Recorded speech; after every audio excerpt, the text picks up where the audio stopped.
오늘은 신약에 나오는, 오늘 다룰 내용은 신약에 나오는 신비들의 교리, 신비의 교리를 쭉 한번 살펴보려고 합니다. 성경은 계시의 책입니다. 계시란 하나님께서 인간에게 하나님의 계획이나 뜻이나 진리 등등을 알려주시는 것이죠. 그렇기 때문에 성경은 다양한 진리들로 가득 차 있습니다. 이렇게 하나님께서 가르쳐 주시지 않으면 인간의 지혜나 인간의 노력으로는 도저히 발견할 수 없기 때문에 성경은 신비라는 표현을 썼습니다. 그것은 인간의 지혜로 얻어낼 수 있는 것이 아니에요. 학문적 연구를 통해서 발견할 수 있는 것도 아닙니다. 그래서 부지런한 성도들은 성경을 탐구하면서 그러한 진리들을 찾아내서 체계적으로 정리를 하죠. 그것을 우리는 신학이라고 부릅니다. 대표적인 게 조직신학이죠. 그 이야기를 제가 할 건 아닙니다만. 그래서 많은 믿음의 선진들이 성경을 탐구하면서 성경이 우리에게 말씀하시고자 하는 그러한 진리를 체계적으로 정리를 해서 우리에게 남겨주셨죠. 이처럼 성경을 연구한 수많은 앞선 믿음의 선진들이 셀 수 없을 만큼 많은 신앙 서적들을 출간해 놨고 지금도 계속해서 신앙 서적은 쏟아져 나오고 있습니다. 그만큼 성경은 탐구하면 할수록 매우 다양한 측면에서 교리와 또 우리에게 필요한 훈육을 담은 정보를 뽑아낼 수 있을 만큼 성경은 지혜의 보고의 책입니다. 오늘은 신약 성경에 나오는 신비라고 불리는 교리들을 한번 정리해 보려고 합니다. 사실 이 내용을 다 다루려면 굉장히 많은 시간이 필요합니다만 짧게 다 다루어 보려고 합니다. 신비라고 번역된 영어 표현은 미스테리입니다. 미스테리.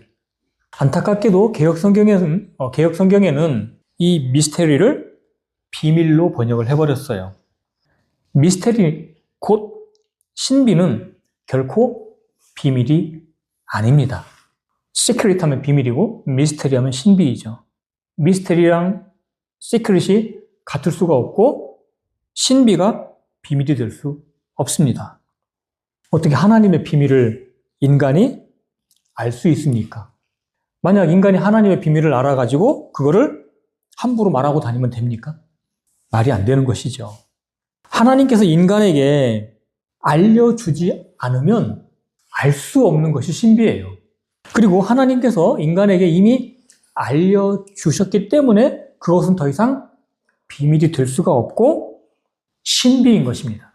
신비는 전에 알 수 없었던 것을 하나님께서 알게 해주셔서 이제는 알 수 있는 것이고 이제 믿는 성도들은 그 신비를 널리 알리고 선포해야 할 것이지 숨기거나 비밀로 취급해서는 안 된다는 것입니다. 구약에서는 신비라는 단어가 나오지 않습니다. 이 신비는 신약에만 나옵니다. 한번 성경 소프트웨어를 한번 검색을 한번 해보십시오. 나중에 가셔서. 미스테리라는 단어도 신비라는 단어도 구약에는 나오지 않습니다. 다만 유사한 단어가 있어요. 그게 뭐냐면 영어로 보면 dark saying, dark saying이라는 단어가 있습니다.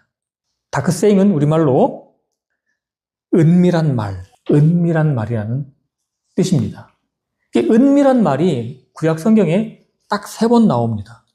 시편에 2번, 잠언에 1번 나옵니다. 자, 시간이 없으니까 잠언 1장 6절에 이렇게 기록되어 있습니다. 잠언 1장 6절에 잠언과 해석과 지혜로운 자들의 말들과 그들의 은밀한 말들을 깨달을지니라. 은밀한 말들을 깨달을지니라. 그렇게 표현되어 있습니다. 시편 49편 4절에도 기록되어 있는데요. 제가 읽어보겠습니다. 내가 비유에 내 귀를 기울이고 하프를 타며 나의 은밀한 말을 열리로다. 시편 78편 2절 3절 내가 비유로 내 입을 열어 옛적부터 있던 은밀한 말들을 말하리니 그것들은 우리가 들어서 아는 바요. 우리 조상들이 우리에게 말해준 바니라. 자, 구약에도 이 은밀한 말, 이것이 있었고 그들의 조상들과 대언자들이 말해왔다라는 것을 알 수 있습니다. 그러나 그것이 온전히 드러나지는 않았던 것이지요. 이처럼 하나님께서는 주님 자신의 뜻을 창세기로부터 시작해서 조금씩 여기에 조금 저기에 조금 그렇게 보여 오셨습니다. 그렇게 나타내 오셨습니다. 조금씩 계시해 오신 것이지요. 그래서 은밀한 말이라고 해서 전혀 알 수 없는 것이 아니라, 전혀 이해할 수 없는 것이 아니라 그것들이 열려 왔다는 것입니다. 오픈되어 왔다는 거예요. 그래서 구약 성경에도 그것들을 듣고 깨달아 알아야 된다. 그렇게 말씀해 주셨다는 것입니다. 우리가 살펴보려고 하는 미스터리 또는 미스테리라는 복수형, 미스터리 복수형. 이 미스터리라는 단어는 신약에 26번 나옵니다. 우리가 전에 다루었던 그 하늘의 왕국의 신비를 다루는 내용이 있죠. 그게 이제 마태복음, 마가복음, 누가복음에 다 있는데 이 미스터리라는 단어가 마태, 마가, 누가 하늘의 왕국의 신비를 다루는 그 부분에서 각각 등장을 합니다. 그러니까 복음서에 3번 나오는 거죠. 그리고 계시록에 2번 나옵니다. 그 나머지는요. 나머지 21번은 모두 다 바울 서신에 등장을 합니다. 그러니까 바울이 총 21번을 사용했다는 이야기겠죠. 신약 성경에 나오는 이 신비는 본래 인간의 지혜로는 결코 알 수 없는 것이지만 하나님께서 사람들에게 알려주신 진리입니다. 그렇기 때문에 이 신비는 오직 성경 안에만 나오는 진리입니다. 그리고 이 신비는 이제 모든 믿는 성도들에게 다 공개된 것들입니다. 그래서 더 이상 감추어진 것이 아니란 말이죠. 그래서 이 신비를 여러 신학자들이 이제 나름대로 범주를 만들고 분류를 하기도 하고 그렇게 했습니다. 피터 러크만 박사는 이 신비를 7개로 분류를 해서 설명을 했습니다. 이와 비슷하게 아이언사이드 형제님도 7신비로 제시하였습니다. 어떤 분은 9가지로 분류해서 제시한 분도 있습니다. 그러나 앞서 말씀드렸듯이 성경 검색 프로그램으로 조회를 해서 분류를 해보면 전체적으로는 약 14개의 신비가 나옵니다. 이 14개의 신비를 어떠한 관점으로 묶느냐에 따라서 4개 또는 7개 또 9개로 구분할 수 있을 것입니다. 이 신비들을 교리적으로 나눌 것인지 아니면 시기적으로 나눌 것인지 또 대상에 따라 나눌지에 따라서 묶는 범주가 달라지는 것이지요. 저희 카페에도 이제 이 신비에 대해서 11개 정도를 정리해서 올려놓은 적이 있는데 거기에 3개를 추가를 해서 오늘 14개를 전체적으로 다루어 보려고 합니다. 사실 14개가 아니라 15개인데 하나는 이제 요한계시록에 나오는 심판에 관한 부분이기 때문에 그는 크게 비중 있게 말씀을 드리지는 않을 것입니다. 자, 첫 번째 믿음의 신비입니다. 믿음의 신비. 자, 디모데전서 3장 9절로 한번 가보겠습니다. 디모데전서 3장 9절 다 펴셨죠? 디모데전서 3장 9절 다 함께 읽겠습니다. 시작. 순수한 양심 속에 믿음의 신비를 간직한 자라야 할지니라. 이 대목은 이제 감독의 자격, 특히 이제 집사의 자격을 다루면서 말씀하는 이제 그런 구절입니다. 이제 디모데 전후서 그리고 디도서는 일반적으로 이제 목회 서신으로 분류를 합니다. 사도 바울은 자신이 떠난 뒤에 교회에 필요한 감독들과 교회 안에서의 질서 등등 하나님의 집 안에서 있어야 될 것들에 대해서 어떻게 해야 될지, 또 어떤 사람들이 교회를 다스려야 될지, 또 어떤 행동들을 해야 될지를 동역자인 디모데에게 그리고 디도에게 당부해야 할 필요가 있었기 때문에 이러한 서신을 남겨두신 것이지요. 이 서신서들의 중심 단어는 아마도 하나님의 집, 교회, 하나님의 사람, 하나님의 은혜라고 할 수 있을 것입니다. 즉 자신이 떠난 뒤에 마귀와 마귀의 종들이 하나님의 집, 즉 교회를 공격해 올 것인데 자기들이 지켜야 할 것들이 무엇인지 또 어떠한 싸움을 싸워야 하는지에 대해서 다시 한번 강조하고 그것들을 가르치기 위해서 이렇게 서신을 쓴 것입니다. 이제 그 내용이 이제 디모데 후서 1장 13절에 나오죠. 디모데 후서 1장 13절, 14절. 그리스도 예수님 안에 있는 믿음과 사랑 안에서 네가 내게 들은 건전한 말씀들의 틀을 굳게 붙들고 우리 안에 거하는 성령님을 의지하여 네게 맡겨진 그 선한 것을 지키라. 그 교회 안에 마땅히 있어야 될 말씀들과 교리들과 어떤 질서들을 분명히 지켜야 되는 것입니다.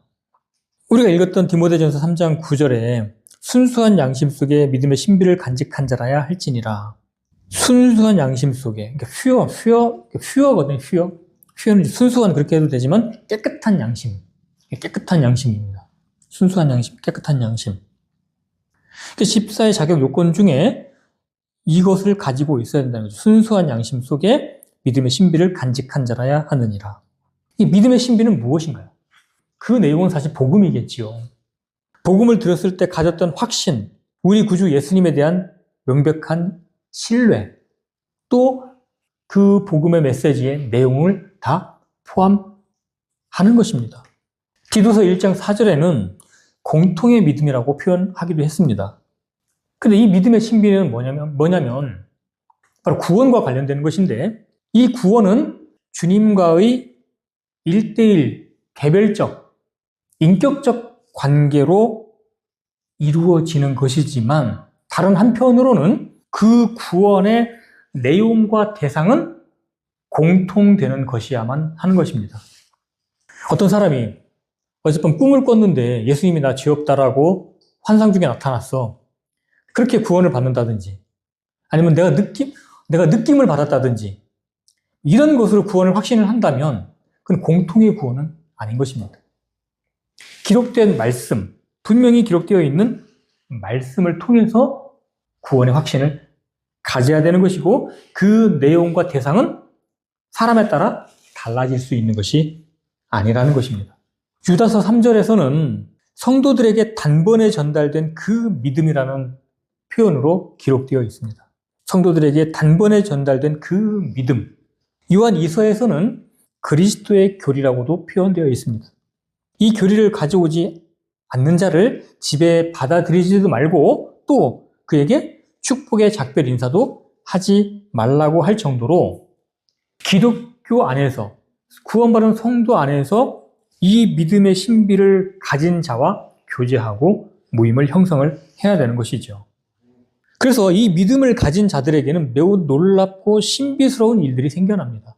영이 거듭나고 혼이 구원을 받고 또 몸은 구속받도록, 즉 영원한 영광스러운 몸으로 변화될 것을 예정이 되는 그러한 놀라운 축복을 받게 되는 것입니다. 무엇보다 이 믿음의 신비는 어디에 간직하고 있어야 된다고 말씀하십니까? 깨끗한 양심, 순수한 양심 안에 가지고 있어야 된다는 것입니다. 왜 그렇습니까? 오늘날 이 복음을 이용해서 장사하는 종교 사업자들도 많고 사기꾼들도 많기 때문에 그렇습니다. 그래서 반드시 교회 안에 집사나 장로와 같은 감독들은 순수한 양심 안에 이 믿음의 신비를 가지고 있어야 합니다. 그런 사람들이 교회를 다스리고 교회를 운영해야 한다는 것이지요. 두 번째 이제 복음의 신비입니다. 믿음의 신비, 복음의 신비 공통되는 부분이죠. 공통되는 부분이 많습니다. 겹치는 내용이 많은 거죠.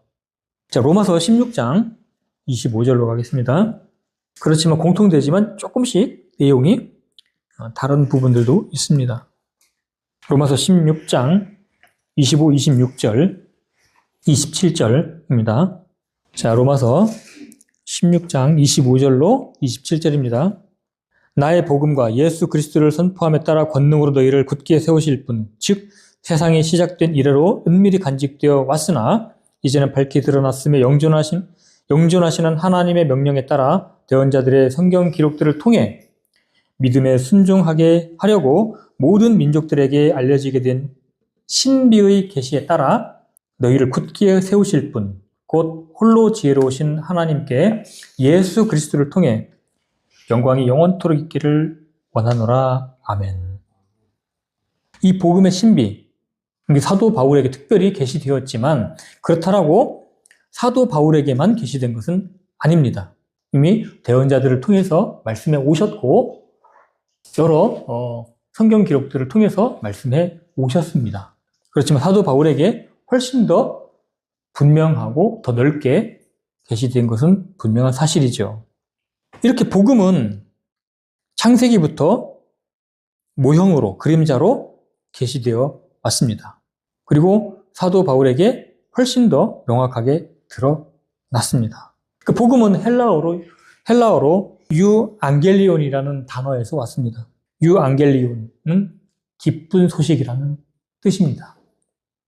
그래서 이 복음은 사도 바울이 외쳤고 수많은 믿음의 선진들이 외쳤고 또 우리 역시 외치고 있는 내용이죠. 에베소서 6장 19절에 보니까 또 나를 위하여는 내게 말하는 것을 허락하사 내가 담대히 입을 열어 복음의 신비를 알리도록 구하라.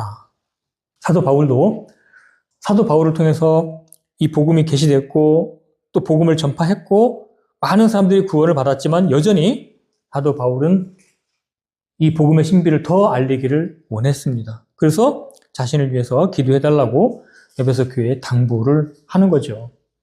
복음은 이처럼 기쁜 소식이란 의미를 담고 있는데 하나님께서는 각 시대마다 사람들을 위한 복음을 갖고 계셨기에 각 시대마다 공통된 점이 있고 차이점이 있기도 합니다.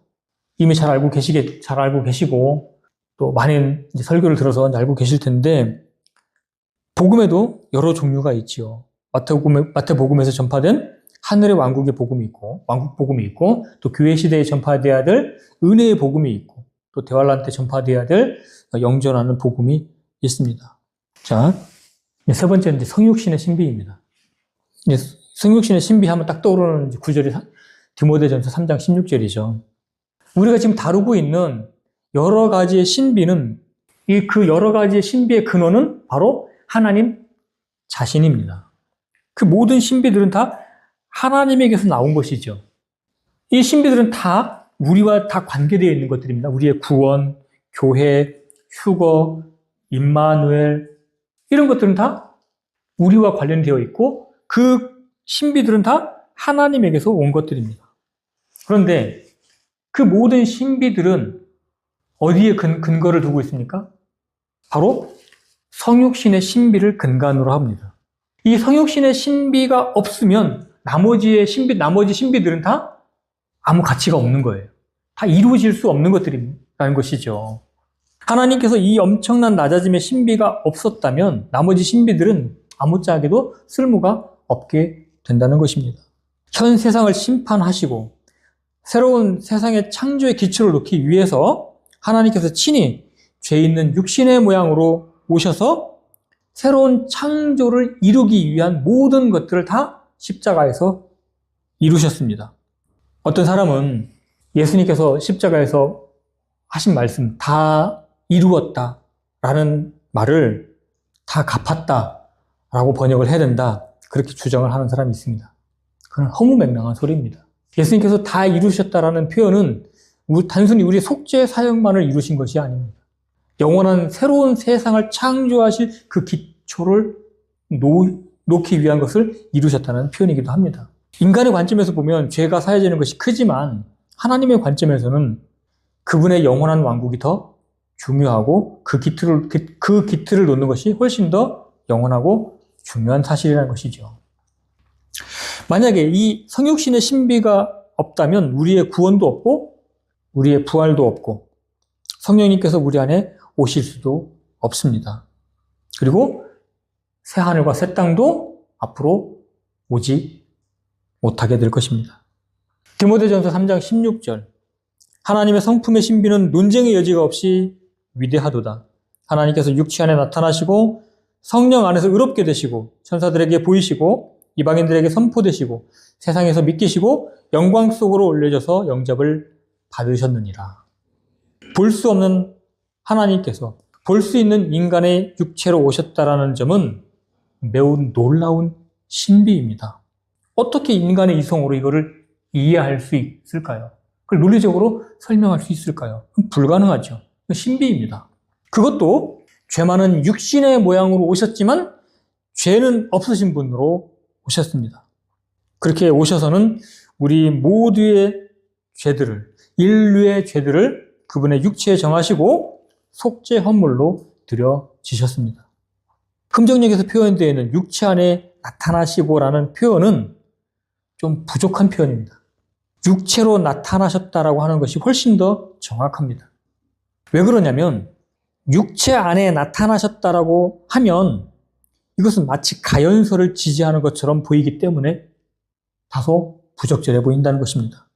가연설이란 무슨 얘기냐면 하나님께서 직접 육체로 오시지 않고 유대의 나사렛 한 청년에게 잠시 머물렀다가 십자가 죽음 이전에 떠났다라고 하는 이단 교리입니다. 육체로 나타나셨다는 표현이 더 정확한 표현입니다. 이 육체로 나타나셨다는 표현은 주님의 성육신을 의미합니다. 성령님의 권능으로 처녀에게서 실제 인간의 몸으로 오신 것입니다. 그냥 어떤 한 청년에게 잠시 들어가셨다가 떠나가셨다라는 이야기가 아니라 실제 마리아 뱃속에서 잉태되셨고 갓난아이로 태어나셨고 자라나셨고 그렇게 실제 인간의 몸으로 오셨다라는 것입니다. 하나님은 참으로 사람이 가까이 할 수 없는 영광스러운 그러한 분이십니다. 그러한 분이 천하고 천한 인간의 몸으로 낮아지셨습니다. 육체로 오신 하나님, 이것을 믿지 않는 자들은 다 이단입니다. 그것을 믿지 않는 자들은 다 적그리스도의 영을 갖고 있는 자들입니다. 여호와의 증인들이 그렇죠. 신천지가 그렇죠. 왜 그렇게 하셨습니까? 주님께서는 모든 것들의 으뜸이 되시기 때문에 그렇습니다. 주님은 으뜸이신 분입니다. 으뜸은 무슨 의미를 갖고 있습니까? 으뜸은 가장 기초이고 근원이라는 뜻만 있는 것이 아닙니다. 가장 뛰어나고 가장 높고 최상의 목표를 의미합니다. 최상의 위치를 의미합니다. 온 우주는 바로 주님에 의해 창조되었기에 모든 것들은 주님의 으뜸, 곧 그분으로부터 나온 것입니다. 또한 그것들은 주님을 위하고 주님을 기쁘시게 하기 위해 창조된 것들입니다. 그뿐만 아니라 이제 거듭난 창조물들의 근원이시면서 머리가 되시는 으뜸이신 분이십니다. 바로 우리의 존재를, 타락한 우리의 존재의 근원을 어디에 두기를 원하시냐면 바로 우리를 정결하게 하셔서 우리를 새로운 창조물로 만드셔서 이제 주님이라고 하는 예수 그리스도라고 하는 그 근원 위에 우리를 세우시고 목표이신 예수 그리스도이신 머리로 자라도록 그렇게 우리를 이끄신다는 것입니다. 그래서 영원 세계에 들어갔을 때에는 모든 것들이 그분이 나타나는 그러한 세상, 그러한 왕국이 만들어질 것입니다. 주님은 이처럼 교회의 기초이시면서 반석이시면서 또한 동시에 교회의 머리이신 분입니다. 처음과 끝인 분이시죠. 바로 이것을 이루기 위해서 주님께서 바로 성육신의 신비를 이루신 것입니다. 육체로 오신 것입니다. 네 번째, 임마누엘의 신비입니다. 임마누엘의 신비는 우리 안에 내주하시는 그리스도의 신비입니다. 자, 골로새서 1장 25절로 갑니다. 골로새서 1장 25절로 27절입니다. 다 함께 읽겠습니다. 골로새서 1장 25절로 27절 시작. 내가 교회의 사역자가 된 것은 너희를 위해 내게 주신 하나님의 경륜에 따라 하나님의 말씀을 성취하려 함이니라. 이것은 곧 여러 시대의 여러 세대로부터 감추었으나 이제는 그분의 성도들에게 나타난 신비에 관한 것이라. 하나님께서는 이방인들 가운데에서 이 신비의 영광의 풍성함이 무엇인지 자신의 성도들에게 알리려 하시는데 이 신비는 너희 안에 계신 그리스도 곧 영광의 소망이시니라. 아멘. 구약에 나타난 하나님의 다양한 이름들 중에서 임마누엘이 있습니다. 임마누엘은 잘 아시는 것처럼 우리와 함께 하시는 하나님이란 뜻입니다. 하나님의 이름인 임마누엘 속에 들어있는 예언이 신약에서 성취되었는데 우리와 함께 하시는 하나님의 개념을 초월해서 그것보다 훨씬 더 업그레이드 돼서 우리 안에 오셔서 내주하시는 하나님으로 성취되었습니다. 우리와 함께 하시는 하나님보다 우리 안에 오셔서 우리 안에 내주하시는 하나님으로 성취되셨습니다. 우리 안에 내주하시는 하나님이 우리에게 성취될 수 있는 조건은 앞에서 다룬 성육신의 신비가 먼저 성취되어야만 했었습니다. 우리가 주님과 그분의 사역을 믿을 때 성령님께서 우리의 영을 거듭나게 하시고 우리 안에 오셔서 우리의 영과 하나가 되어 연합 관계를 형성합니다. 이처럼 구원받은 성도는 그리스도의 할례를 통해 육적 몸을 벗고 성령 침례를 통해 그리스도의 몸 안에 참여할 뿐만 아니라 그리스도께서도 우리 안에 오셔서 영원히 내주하시는 그러한 관계를 만드신 것입니다. 방금 읽었던 골로새서 1장 26절 이것은 곧 여러 시대와 여러 세대로부터 감추어졌으나 이제는 그분의 성도들에게 드러난 신비에 관한 것이라. 하나님께서는 이방인들 가운데서 이 신비의 영광이 얼마나 풍성한가를 자신의 성도들에게 알리려 하시는데 이 신비는 너희 안에 계신 그리스도 곧 영광의 소망이시니라. 이 신비의 영광스러움, 그 은혜의 풍성함, 이 신비를 이해하면 할수록 그것이 더 마음에 커지겠지요. 이러한 신비가 구약에서는 모형이나 그림자로 제시되었지만 신약에 와서야 비로소 성취되었고 특히 바울을 통해서 밝히 드러났습니다. 예를 들면 구약의 출애굽기에서 자세히 묘사된 성막과 지성소는 신약의 임마누엘의 정확한 모형이었습니다. 대제사장도 겨우 1년에 한 번 지성소에 들어갈 수 있었지만 이제 구원받은 성도들의 몸은 곧 성전이 되어서 그리고 그 영은 지성소가 되어서 날마다 매 순간 우리는 하나님 가운데 하나님 임재 가운데 살 수 있는 매우 특별한 존재가 되었습니다. 이건 놀라운 신비입니다. 이것은 마치 무엇과 같은가 하면 사탄이 하나님을 모시는 그룹 중에 하나였습니다. 그는 하나님을 항시 모실 수 있는 그러한 영광스러운 자리에 있었습니다. 근데 그 사탄의 자리가 이제 누구의 것이 됐습니까? 구원받은 신약 성도들이 바로 그러한 위치에 놓이는 매우 놀라운 존귀를 입었습니다. 사탄이 교만해서 그 자리에서 쫓겨났죠. 그가 하나님처럼 높아지려고 하는 그 죄를 범해서 그 자리에 쫓겨났습니다. 그리고 사탄이 꼬드겨서 사탄이 유혹해서 죄를 범하게 한 인간이 회개하여 이제 그 자리에 앉게 된 것입니다. 사탄이 쫓겨난 그 자리에 이제 하나님을 믿는 예수 그리스도를 모셔드린 그러한 성도들이 이제 하나님을 모시는 그 자리를 차지하게 된 것입니다. 전에는 사탄이라는 한 존재가 그러한 영광스러운 자리를 차지했다면 이제는 수많은 사람들이 거듭난 수많은 사람들이 그러한 자리를 얻게 된 그러한 놀라운 영광을 받게 되었다는 것이죠. 이 얼마나 영광스러운 은혜입니까? 죄 많던 우리가 어떠한 사랑을 입었는가? 이 임마누엘의 신비를 묵상하면 할수록 우리는 참으로 감사와 찬양을 드리지 않을 수 없을 것입니다. 다섯 번째, 유대인들과 이방인들이 연합하여 하나의 몸, 곧 그리스도의 몸인 교회를 이루는 신비입니다. 교회의 신비죠. 이 신비는 교회의 신비와 하나로 묶을 수 있을 것입니다. 여하튼 이방인들은 결코 하나님의 회중에 들 수 없는 존재였습니다. 우리 이방인들은 낯선 자였고 타국인이었고 약속도 없던 그러한 자들이었는데 예수 그리스도를 통해 유대인과 화해하게 되었고 한 몸을 이룰 수 있는, 그래서 공동 유업을 상속으로 받을 수 있는 놀라운 자들이 되었습니다. 자, 에베소서 3장 5절 6절입니다. 그분께서는 이제 자신의 거룩한 사도들과 대언자들에게 성경을 통해 이 신비를 계시하신 것 같이 다른 시대들에서는 사람들의 아들들에게 그것을 알리지 아니하셨는데, 이 신비는 곧 복음으로 말미암아 이방인들이 그리스도 안에서 동료 상속자가 되고 같은 몸에 속하게 되며 그분의 약속에 참여하는 자가 된다는 것이라. 우리가 분별해야 할 점이 몇 가지가 있습니다. 이 대목에서요.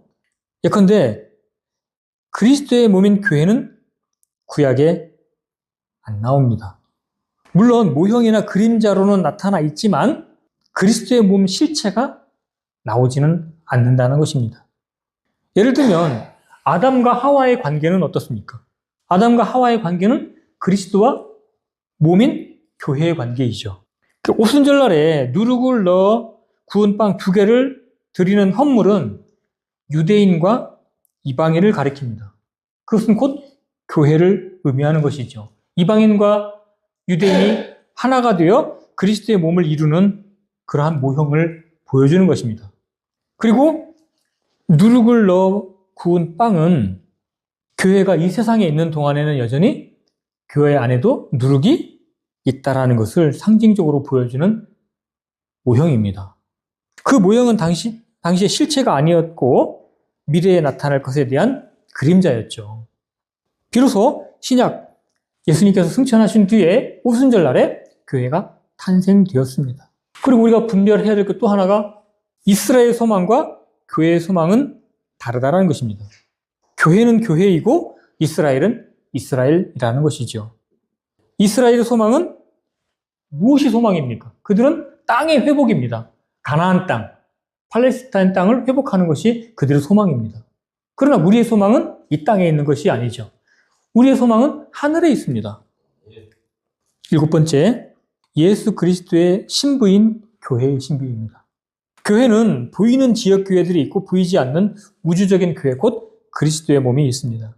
교회, 곧 우주적인 교회는 오순절에 성령님의 강림하심으로 말미암아 시작되었고, 그렇게 초대교회의 성도들로부터 시작해서 휴거 직전까지 모든 성도들을 포함하는 그러한 시간과 공간을 초월하는 우주적인 교회입니다. 그리스도의 몸은 2000년 전부터 지금까지 계속되며 지금도 그 몸에 가입되는 사람들이 지금도 있습니다. 이것은 신비이죠.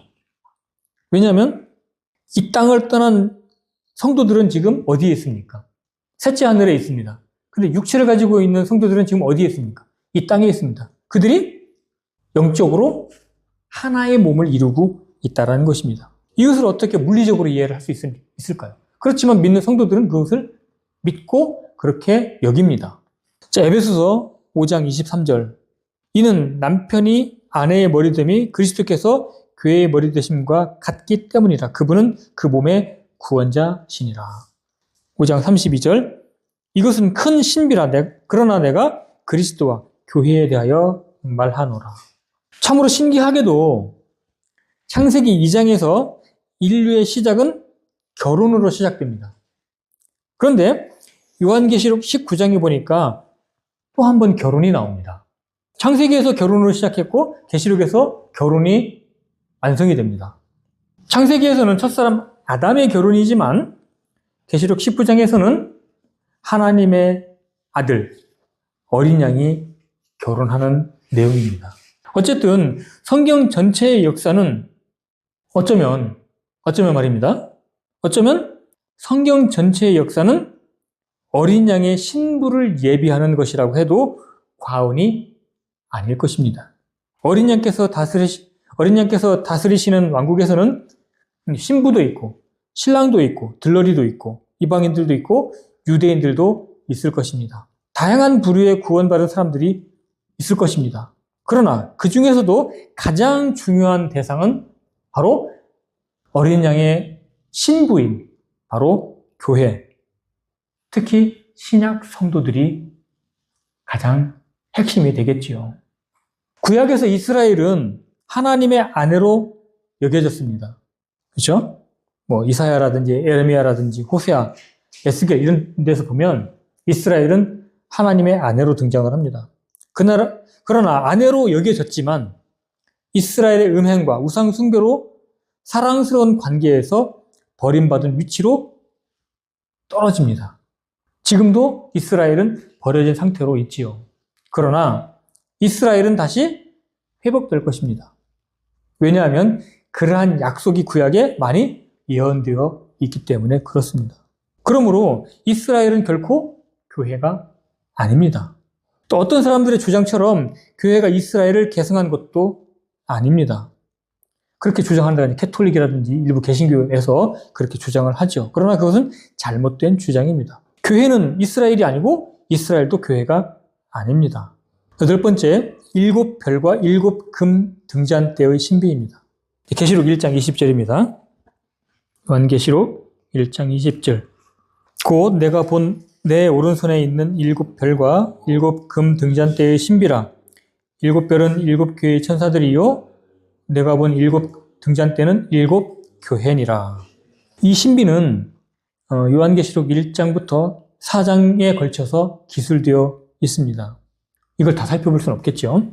어쨌든 이 내용은 교회 가운데 2000년 교회 가운데에 2000년 역사의 교회 가운데에 예수님께서 어떻게 임재해 계시는지를 그 신비를 우리에게 알려주시는 내용입니다.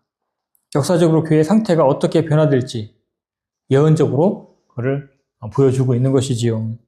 그래서 앞으로 전개될 그러한 일들을 교회가 어떠한 모양이 될지를 보여주기 위해서 많은 교회들 가운데에서 7개를 선택해서 이렇게 서신을 쓰게 하고 이렇게 기록을 남겨 놓으신 것입니다.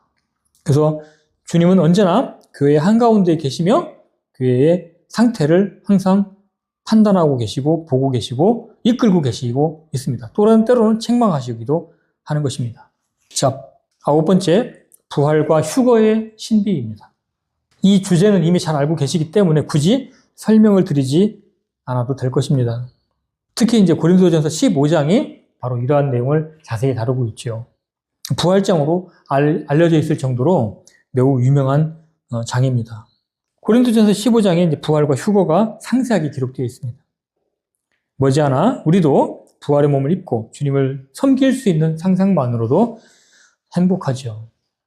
아마도 오늘날을 살아가고 있는 성도들이 가장 소망하고 기다리는 신비가 바로 휴거와 부활의 신비일 것입니다. 한 대목을 읽어보면 고린도전서 15장 51절 보라 내가 너희에게 한 가지 신비를 알리노니 우리가 다 잠자지 아니하고 마지막 나팔 소리가 날 때에는 눈 깜짝할 사이에 순식간에 다 변화되리라. 10번째, 하늘의 왕국의 신비입니다. 하늘의 왕국의 신비는 제가 2시간에 걸쳐서 다루었기 때문에 별도의 설명을 하지는 않겠습니다. 다만 이 하늘의 왕국이 침례인 요한의 때부터 지금까지 폭력을 당하고 폭력배들이 강제로 빼앗아서 신비의 형태로 감추어져 있습니다. 그 내용이 마태복음 13장에 잘 설명이 되어 있습니다. 11번째, 이스라엘의 회복의 신비. 교회의 신비에서 잠깐 다룰 때 말씀드렸던 것처럼 이스라엘은 이스라엘이고 교회는 교회입니다. 언약신약, 계약신약을 믿는 사람들처럼 이스라엘은 끝난 것이 아니라 다시 부활할 것입니다. 이스라엘은 없어지지 않습니다. 왜냐하면 하나님의 선물들과 부르심에는 뜻을 돌이키는 일이 없기 때문에 그렇습니다. 하나님께서 아브라함을 부르셔서 유대인의 조상으로 세웠습니다. 그 부르심은 그냥 한 번 하나님께서 시범 삼아서 하신 것이 아닙니다. 그 부르심은 영원한 것입니다. 하나님께서는 이스라엘을 회복시킬 것인데 아브라함과 이삭과 야곱에게 약속을 하셨고 그 약속을 하신 하나님은 신실한 하나님이기 때문에 반드시 회복이 될 것입니다. 그 유명한 말씀 로마서 11장 25절로 29절입니다. 형제들아 너희가 스스로 지혜 있는 것으로 여기지 않게 하기 위하여 이 신비에 대하여 너희가 모르기를 내가 원치 아니하노니 이 신비는 곧 이방인들의 충만함이 이르기까지 이스라엘이 부분적으로 눈멀게 된다는 것이라. 그리하여 모든 이스라엘이 구원을 받으리라. 이것은 기록된 바 시온에서 구출자가 나와 야곱에게서 경건치 아니한 것을 돌이키리니 내가 그들의 죄들을 제거할 때에 이것이 그들을 향한 내 언약이라 함과 같으니라.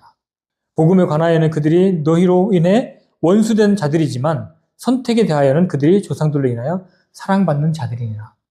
하나님의 선물들과 부르심에는 뜻을 돌이키는 일이 없느니라.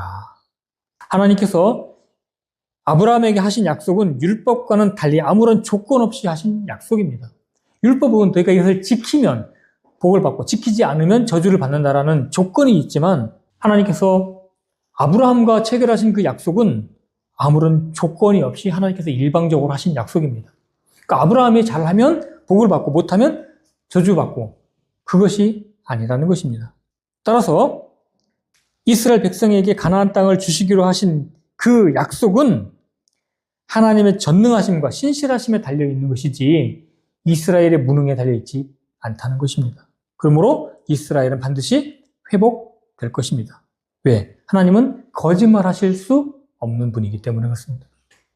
또한 신실하시고 전능하신 분이기 때문에 그렇습니다. 12번째, 불법의 신비입니다. 불법의 신비는 다른 말로 사탄의 신비, 적그리스도의 신비로 이해해도 무방할 것입니다. 이 불법의 신비가 나오는 곳은 데살로니가죠. 데살로니가는 신실한 교회였는데 거짓 교사들이나 마귀의 종들에 의해서 그리스도의 날과 주의 날을 혼동하게 만들었습니다. 심지어는 부활이 지나갔다는 거짓 교리를 퍼뜨렸습니다.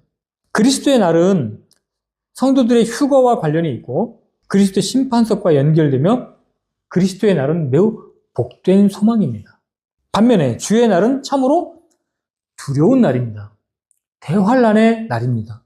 만약 교회가 환란을 통과해야 한다면 그것은 참으로 두려운 공포가 아닐 수 없습니다. 데살로니가 후서 2장 7절입니다. 불법의 신비가 이미 일하고 있으나 다만 지금 막고 있는 이가 길에서 옮겨지기까지 막으리라. 다시 말씀드립니다. 주님의 다시 오심은 복된 소망이지 저주나 대환란이나 멸망이 아닙니다. 대환란이나 멸망은 믿지 않는 자들에게 임하는 것이지요. 불법의 신비 곧 사탄의 활동은 이미 사도들의 시대뿐만 아니라 아담 이전에도 솔직히 있었습니다. 지금은 더욱 온 세상에 활개를 치고 다니고 있습니다. 죄의 사람, 멸망의 아들이 나타나기 전에 우리 성도들은 그리스도에게 모이는 휴거의 신비를 경험하게 될 것입니다. 그 뒤에야 비로소 죄의 사람, 곧 멸망의 아들이 나타날 것이고 그 후에는 성전에 앉아서 자신이 하나님이라고 할 것입니다. 구원받은 성도들은 다가올 진노로부터 구원을 받은 사람들입니다. 우리는 소망으로 구원을 받은 사람들입니다. 그렇지만 우리는 이 불법의 신비가 있다는 사실을 알고 또 믿지 않으면 이 세상이 어떻게 될지를 우리는 주변 사람들에게 경고하고 알려야 되는 것이지요. 그래서 이렇게 해서 불법의 신비가 드러나게 되면 머지않아서 주님의 재림이 있습니다. 그때의 재림은 공중 재림이 아니라 지상 재림이 되겠죠. 자, 13번째입니다. 이제 불법의 신비에 연결돼서 이제 큰 바빌론의 신비. 불법의 신비는 바빌론의 신비하고도 연결되어 있죠. 이처럼 교회가 휴거된 뒤에 이 땅에는 불신자들, 믿지 않는 자들만 남게 됩니다. 그러면 사탄이 자신의 왕국을 건설하기 위해서 정치적이고 종교적인 통합을 이루어서 자신의 왕국을 세울 것입니다. 바빌론이 처음 등장하는 곳은 창세기 10장입니다. 노아의 대홍수 사건 이후에 느므롯은 바벨탑을 쌓았습니다. 느므롯은 하나님으로부터 벗어나려는 사람들을 연합시켜서 하나님을 대적한 강력한 사냥꾼이었습니다. 창세기에 있었던 그와 같은 유사한 사건이 다시 요한계시록에 나옵니다. 휴거 이후에 이 땅에 남은 대부분의 사람들은 거대한 동맹과 연합을 만들어서 하나님을 대적할 것입니다. 자, 요한계시록 17장 5절입니다. 요한계시록 17장 5절 함께 읽겠습니다. 시작. 그 여자의 이마에 한 이름이 기록되어 있었는데 신비라 큰 바벨론이라 땅의 창녀들과 가증한 것들의 어미라 하였더라. 시간이 없어서 계시록을 다 읽을 수 없습니다만 음녀 큰 바벨론은 크게 세 가지의 측면이 있습니다. 나중에 쭉 한번 읽어보십시오. 계시록 17장 앞부분은 종교적인 바벨론, 종교적인 연합, 종교적인 측면에서의 바벨론이에요. 두 번째는 계시록 17장 8절로부터 나머지 부분이 나오는데 거기가 이제 정치적인 바벨론입니다. 그리고 상업적인 바빌론은 18장에 나옵니다. 계시록 18장은 상업적인 바빌론. 이렇게 정치, 경제, 종교를 통합하는 것입니다. 막강하죠. 이 세 가지는 오늘날에도 강력한 권력의 3대 요소입니다. 정치, 종교, 자본, 이것을 가지면 막강하죠. 이 세 가지를 통합한 바빌론을 등에 타고 적그리스도가 이 세상을 통치하려고 할 것입니다. 그래서 우리는 이 종교가 정치에 관여하고 연합하는 것을 굉장히 유의하고 조심해야 됩니다. 아무리 좋은 모양이라 할지라도 하나님께서 경고해 놓은 것에 우리가 발을 들여놓는 것은 위험합니다. 과거에 카톨릭이 그랬죠. 그 정치와 종교와 그 힘을 가지고 얼마나 많은 사람들을 죽였습니까? 그러나 바벨론이 정치적이든 종교적이든 상업적이든 하나님이 빠진 상태에서의 인간과 사탄이 세운 왕국은 우리 주님께서 다시 오시면 이 세상에 재림하시면 흔적도 없이 멸망당할 것입니다. 그리고 그 뒤에 이 땅에 천년왕국을 세우시고 직접 통치하실 것입니다. 이제 마지막으로 다룰 부분은 이제 모든 것이 하나로 모아지는 신비입니다. 이것은 이제 궁극적 신비이죠. 성경의 주제는 인간의 구속이라는 작은 관점을 초월해서 하나님과 그분의 왕국이 성경의 본질적 주제입니다. 하나님께서 참으로 모든 것의 주인이시고 그분의 명령과 그분의 성품에 따라 온 세상이 이루어지는 것입니다. 자, 에베소서 1장으로 가겠습니다. 거의 끝나니까 조금만 집중해서 들어주시면 되겠습니다. 에베소서 1장 10절 다 함께 읽겠습니다. 에베소서 1장 10절 시작. 이것은 충만한 때의 경륜 안에서 친히 모든 것, 즉 하늘에 있는 것들과 땅에 있는 것들을 그리스도 안에서 곧 그분 안에서 다 함께 하나로 모으려 하심이라. 구약에서는 평화의 시대를 다루는 내용이 많이 등장합니다. 예컨대 모든 사람이 포도나무나 무화과나무 아래에서 평화롭게 앉아서 자기의 것을 먹는 것, 하나님의 거룩한 산에서 아무것도 상하거나 멸망당하지 않는 때, 그러한 때를 많이 예언해 놓았습니다. 우리가 잘 아는 대로 이사야서 11장은 이리가 어린 양과 함께 거하고 표범이 염소 새끼와 함께 눕고 젖 먹는 아기가 독사의 굴에 손을 넣고 장난쳐도 물지 않는 때를 노래합니다. 만왕의 왕이시오 평강의 왕이 통치하는 세상은 참으로 사람들이 꿈꾸고 그리워했던 그 파라다이스, 그 낙원이 드러날 것입니다. 그러나 인간 왕국이 다스리는 때는 결코 그러한 때는 존재하지 않습니다. 그러나 인간이 누릴 풍요는 물론이고 원래 하나님께서 계획하셨던 대로 모든 것들이 하나님의 통치와 섭리가 미치지 않는 곳이 없는 세상. 그래서 어느 곳을 보더라도 그분의 영광이 밝게 빛나는 세상. 지금과는 전혀 다른 세상. 그런 세상이 앞으로 펼쳐질 것입니다. 그래서 참으로 만들어진 모든 것들과 거듭난 모든 성도들이 또 영적인 모든 존재들이 하나님을 찬양하는, 하나님의 영광을 누리는 그러한 세상에서 우리가 살게 될 것입니다. 자, 계시록 4장 11절 잘 아시는 말씀입니다. 오 주여, 주는 영광과 존귀와 권능을 받기에 합당하시오니 주께서 모든 것을 창조하셨고 또 그것들이 주를 기쁘게 하려고 존재하며 창조되었나이다 하더라. 이 본래 창조의 목적대로 정말 우리는 주님을 온전히 기쁘게 해드릴 수 없는 존재들인데 우리가 영광스러운 몸을 받게 되면 우리는 정말 주님을 참으로 기뻐하시게 만들 수 있는 그러한 존재가 될 것입니다.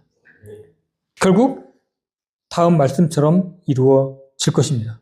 로마서 11장 36절. 제가 좋아하는 말씀 구절이죠. 로마서 11장 36절. 자, 로마서 11장 36절입니다. 다 함께 읽겠습니다. 시작. 모든 것이 그분에게서 나오고 그분으로 말미암으며 그분께로 돌아가나니 영광이 그분께 영원토록 있기를 원하노라. 아멘. 오늘은 신약에 계시된 신비 14가지를 그냥 짧게 14가지 신비를 살펴보았습니다. 한 가지 신비가 더 있는데 그것은 계시록 10장 7절에 나옵니다. 그건 하나님의 신비입니다. 이 신비는 대환란 때 집행될 심판에 관한 내용을 다루고 있습니다. 그건 한번 나중에 읽어보시길 바라고요. 지금까지 살펴본 것처럼 하나님 안에 감추어져 있었던 하나님의 뜻과 경륜들이 신비라는 교리로 신약 성경에 밝히 드러나 있습니다. 하나님은 자신의 뜻과 계획을 숨기시는 분이 아니고 성경에 여기에 조금 저기에 조금 담아 놓으셨습니다. 그래서 신실하고 부지런한 종들이 찾아서 그것을 알 수 있도록 해 놓으셨습니다. 오늘 우리가 이 신비를 짧게 공부를 했는데 이 신비들을 우리 마음속에 간직하고 우리가 살면서 우리의 소망이 묻는 자들에게 이 신비의 교리를 풀어 설명해주고 믿음을 선포하는 자들이 되기를 소망합니다. 지금같이 혼란한 시대에, 전국이 혼란한 시대에 정치에 참여하기보다는 이 신비를 이야기하는 자들이 되기를 바랍니다. 그래서 우리의 소망이 이 땅에 있지 않고 하늘에 있고 주님께 소망을 두고 살아가는 모습을 볼 때 하나님께서 얼마나 기뻐하실까요? 이 땅은 아무리 잘 통치해도 멸망할 곳입니다. 사라질 곳입니다. 우리가 거기에 매여 있을 이유가 없습니다. 성경을 통해 이러한 놀라운 신비들을 미련한 우리들에게 계시해 주시고 또 믿을 수 있는 지혜를 허락해 주신 우리 주 예수님과 아버지와 성령님께 감사와 찬양과 경배를 드립니다. 우리가 약한 세상을 속히 떠나 주님을 뵙기를 소망합니다. 이상 마치겠습니다.